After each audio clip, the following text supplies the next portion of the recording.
I do believe this is a big move here now. Now, everybody's talking that knows basketball about how this could potentially change the shape and change the future of the way college basketball happens. Jalen Green obviously decides to play in the G League as opposed to going to school after committing to go play in a school. Now, granted, the paycheck, I guess, is $500,000. And if you're a professional athlete, you understand that $500,000 is not actually $500,000. It is more like $250,000 probably after taxes and all that other stuff. Jalen Rose talked about it, but $250,000 is a lot more than what? Having to act like you care about school and having to go play something. Now, granted, the difference here is you're getting into the NBA pipeline early. You're getting NBA coaching early, as opposed to getting the amount of exposure that you might get in college basketball because there's nothing like March Madness. And if you go to Duke or any of these bigger schools, Kentucky, you name it, you're going to get a lot of spotlight. The G League you don't know about. But will Jalen Green in future top prospects going to the G League give it a lot more shine, in which in turn will give it a lot more money, by the way, to pay players?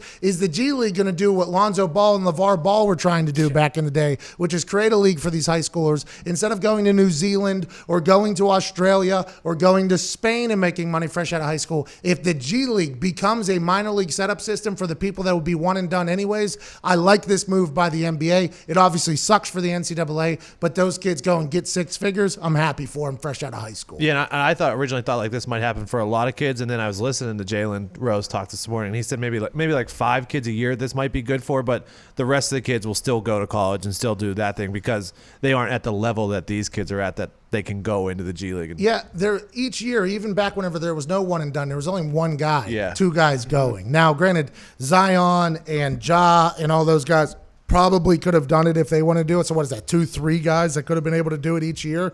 So the G League is only a 1-year run. There'll be 1, 2, maybe 3 or 4, but a couple of them will fail out anyways out of the whole thing. I think it's a good option. I respect the fact that he's choosing to do it. I assume he'll be able to play big boy ball immediately, but I'm not 100% sure it's a good idea for everybody. But as a person that enjoys watching people get the money that they've always wanted in their entire life quicker, I'm a big fan of that happening as opposed to them having to act like they're academically invested. Obviously, it hurts like not having the top guys in college basketball. But like me and Zito were saying earlier, if there are more teams that have guys who are on the team for all 4 years, like Frank Kaminsky, JJ Redick, it might actually benefit college basketball. It's better for college basketball whenever you have these teams. Now, granted, I loved watching Zion play basketball last year. I mean, I absolutely love that. And the year before that, it was, what's his face doing insane, awesome things. You guys know what I'm talking about. I'm a big college basketball fan. I enjoy watching that, and I like watching the atmosphere of college basketball. But most of it's bad basketball. Most of it is bad basketball. I mean, there's always going to be the top talent teams that have a good player and stuff like that. And I've always said if I want to watch bad basketball, I'll go watch the YMCA or LA Fitness. But whenever March Madness happens, there's nothing like it on planet Earth, even if it's not the highest basketball that you could possibly get like NBA. So if 1 or 2 guys are going, I don't think this kills college basketball at all. To be honest, I think the OGs of college basketball are going to be appreciative of this more so than hate it because they're not going to feel like they're going up against a stacked deck of a team that can just bring in the one-and-dones while they're trying to build their squad from within. Yeah, and there's always going to be players in college basketball like Luka Garza and Obi Toppin who were like the 2 top players in college basketball this year who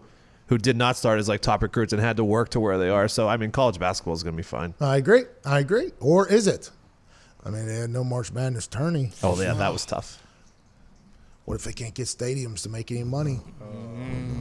Notre Dame saying, hey, we're not doing it. If there's no students on campus, we're not playing games. No. Ohio State guy said, so it's not good. It's not safe enough for fans, but it's safe enough for players. Soccer team's cutting Cincinnati. What's going on? What if COVID-19 comes through with a leg sweep of everybody? No. That ain't going to happen because we're on the backside of this thing. Yes. College basketball is going to be better because of it. Yeah. And these kids that will be one-and-done players are going to be richer earlier, and they're going to have NBA experience already playing against adults. So teams will know if they can handle the big leagues or not. They'll be able to travel on the road and deal with money and agents and things like that, families, tickets, relationships, drama that comes with having money. There will be 1-year experience. Those are the guys that are going to make it anyways. The guys that need to filter through the college basketball system and shine during March Madness will still exist. This is good for everybody, Jalen Green. Hey, thank you to Jalen Green. Hey. I can't believe you guys are getting negative about college basketball potentially being affected by this.